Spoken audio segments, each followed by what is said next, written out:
सवाल ये है कि बजरी माफियाओं का ये गुंडा राज कब खत्म होगा। जोधपुर में अपराध और अपराधी जो पांव पसार रहे हैं, आखिर उनके पांव कब काटे जाएंगे। प्रशासन और कानून पर लगातार जो सवाल उठ रहे हैं, आखिर उनका जवाब प्रशासन और कानून कब देगा। जनता न्याय की मांग आखिर कब तक करती रहेगी और अपराधियों में डर और भय का माहौल कब बनेगा। क्योंकि पुलिस और प्रशासन, कानून जो भी है, वो अक्सर ये कहती है कि अपराधियों में भय और आम जन में विश्वास बना रहना चाहिए। लेकिन जब ऐसे घटनाक्रम लगातार सामने आते हैं तो आप सोचिए, आम जन में विश्वास कैसे बनेगा और अपराधियों में भय कैसे पैदा होगा। ये ढेर सारे सवाल आज इसलिए कर रहा हूं क्योंकि मथुरा दास माथुर अस्पताल की मोर्चरी के बाहर आज सैकड़ों लोग धरने पर बैठे न्याय की मांग कर रहे हैं, क्योंकि एक शख्स को बजरी माफियाओं ने अपना शिकार बनाया और बड़ी बेरहमी से पीट कर उनकी हत्या कर दी।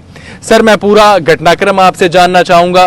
क्या आप इस प्रशासन के बारे में, कानून के बारे में कहना चाहेंगे? क्योंकि पहला मामला नहीं है, लगातार ऐसे मामले सामने आते हैं, हत्याओं के मामले सामने आते हैं, अपराध लगातार बढ़ रहा है, अपराधी बढ़ते जा रहे हैं। अपराधी बढ़ते जा रहे हैं, कानून व्यवस्था कुछ नहीं है। कानून व्यवस्था बजरी माफिया का हमारे गांव में बहुत आतंक है। इसलिए हमारे परिवार के, हमारे बड़े भाई छोटू सिंह को मौत के रात बजरी वालों ने उतार दिया। वो कारण यही था कि एक बार बजरी वालों ने ट्रैक्टर उनके खेत में से निकले रोक दिया था। इस दुश्मनी से उसको मार दिया गया। बजरी माफियाओं से पूरा गांव, पूरा एरिया हमारा आतंक से डरा हुआ है। और अब हमको उन छोटू सिंह के लिए न्याय चाहिए। न्याय ये चाहिए कि एक उनके छोटे बच्चे है, उसको नौकरी और 50 लाख सुविधा रुपए और एक वो क्या मुलजिमों को गिरफ्तार करो। यही हमारी मांग है, दूसरी हमारी कोई मांग नहीं है। हम 2 दिन से यहाँ बैठे हैं, प्रशासन के लोग आ रहे हैं, जा रहे हैं, बात करके वापस कुछ संतुष्ट हमको कुछ जवाब नहीं दे रहे हैं।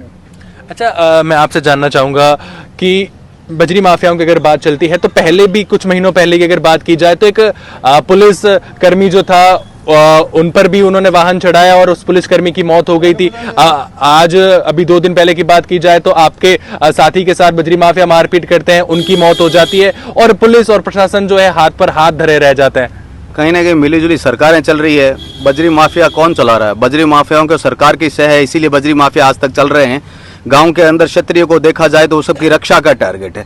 अगर जब पहले क्षत्रिय को मारा जाएगा, उसके बाद जो आम 36 कौम के लोग हैं उनमें डर पैदा हो बजरी माफियाओं के खिलाफ। बजरी माफिया आज हमारे खेतों से निकलने की कोशिश करें, कल हमारे घरों में से निकलने की कोशिश करें।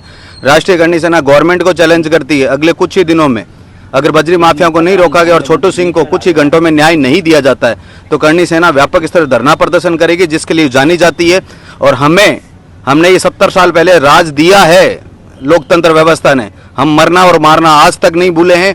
वो कहते हैं बाप पे बेटा, नस्ल पे घोड़ा, ज्यादा नहीं तो थोड़ा थोड़ा। इस सत्ताओं को चेंज करना क्षत्रिय के दाएं हाथ का काम है। क्षत्रिय ने तलवारें घर में रखी है, चलाना आज भी नहीं भूले। छोटी सिंह को न्याय नहीं मिलता है तो हम अपने तरीके से न्याय लेना जानते हैं, इसके लिए क्षत्रिय समाज जाना जाता है। आपको क्या लगता है कि ये अपराध और अपराधी क्यों जोधपुर ही नहीं बल्कि राजस्थान में अपने इतने पांव पसार रहे हैं कि बताया जाता है कि राजस्थान में गुंडा राज बढ़ता जा रहा है? सरकार की मिलीजुली सरकारें हैं, गुंडों को पैसा, ये माफिया सरकारों को पैसा देती है, इसीलिए चल रहा है। कुल मिला के माना जाए तो बजरी का काम पूरी तरह सरकार माफियाओं के हस्ते करवाती है। यही कारण रहा है कि काफी लोग, जो गरीब लोग हैं, वो मारे जा रहे हैं। खेती करने की जगह उनको बजरी के लिए खनन की जमीन दे दो। इस क्षेत्र में जहां बजरी खनन होता है वहां आम जनता के लिए 24 घंटे मौत लटकी रहती है। कब तक आज आपका धरने का जो है दूसरा दिन है, कब तक आप धरने पर बैठे रहेंगे और क्या जो है मुख्य मांग आपकी है? हमारी मुख्य मांग अभी ठाकुर साहब ने बता दी। एक नौकरी चाहिए, 50 लाख रुपए, और इन बजरी माफियाओं पर हाथों हाथ गिरफ्तारी, और उनके जो अवैध मकान बने वो हाथों हाथ नहीं टूटते हैं।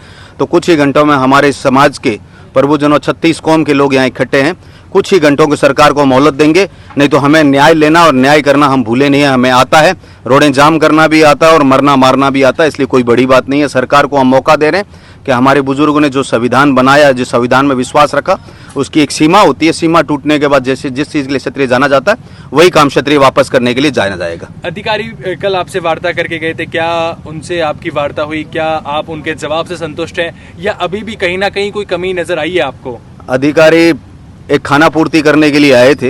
ये बहरे गूंगों की सरकार है, धमाकों की आवाज सुनती है।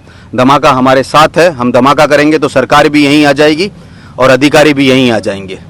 तो अब देखना ये होगा कि जो शख्स छोटू सिंह, उन्होंने सिर्फ इतना विरोध किया कि भैया हमारे खेत से आपका वाहन नहीं आना चाहिए, ये क्योंकि फसल खराब होने का डर रहता है, कुछ और भी डर उनको सता रहा था। विरोध किया, विवाद बढ़ा और विवाद इतना बढ़ गया कि बजरी माफियाओं ने उन पर, एक अकेले शख्स पर लगभग 15 से 17 जनों ने हमला किया। एमडीएम अस्पताल लाया गया और वहां पर उन्होंने दम तोड़ दिया और उन्हीं के लिए न्याय की मांग की जा रही है। और अब ये धरना तब तक जारी रहेगा जब तक शख्स छोटू सिंह जी को जो है न्याय नहीं मिल जाता। आप क्या कहेंगे बजरी माफियाओं के बढ़ते आतंक के लिए, जोधपुर राजस्थान में बढ़ते अपराध के लिए? प्रशासन और कानून जो लगातार ढिलाई बरत रहा है, उन पर लगातार सवाल उठ रहे हैं, इन पर क्या कहना चाहेंगे जरूर बताएं और ऐसी जानकारियों के लिए द खटक के साथ जुड़े रहें।